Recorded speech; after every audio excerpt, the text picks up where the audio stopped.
আধুনিক মেডিসিন খুব গুরুত্বপূর্ণ, যা এই গাছের মধ্যেই আছে।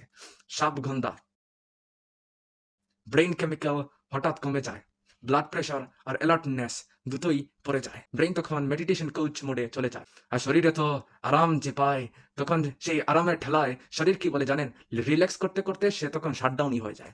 ঠিক এই কারণেই এটা হাই ব্লাড প্রেশার মেডিসিনে ব্যবহার হয়েছে। করবি, হার্ট এর নিজের একটা ইলেকট্রিক্যাল রিদম আছে, মানে হার্টের মধ্যে যে দুক দুক দুক দুক করে, সেটা এই বিষ সেটা নষ্ট করে দেয়, যার ফলে হার্ট তখন ডিজে মোডে চলে যায়। পয়জন বলে, সারপ্রাইজ লিস্টের মধ্যে তোমার কি কি গান আছে? তখন হার্টের মধ্যে হঠাৎ ঘুমপাড়ানি মাসি পিসি গান বাজে, তো কখনো কখনো হেভি মেটালের মিউজিক চলে আসে। তখন অডিয়েন্স বলে, মানে শরীরের প্রতিটা অঙ্গ প্রত্যঙ্গ বলে, ডিজে চেঞ্জ করো রে ভাই, আমাদের তো শান্তি পাচ্ছি না, আমাদের শান্তি চলে গেছে, তুই তো আমাদের জীবনটাই বেদনা বানিয়ে ফেললি। এই স্ট্রং এফেক্টের কারণেই ক্যান্সার রিসার্চে এই গাছের কম্পাউন্ড খুবই ব্যবহৃত হচ্ছে। লাঙ্গলতা, এই বিষ সেল ডিভিশন বন্ধ করে দেয়, নতুন কোষ বানানো যায় না।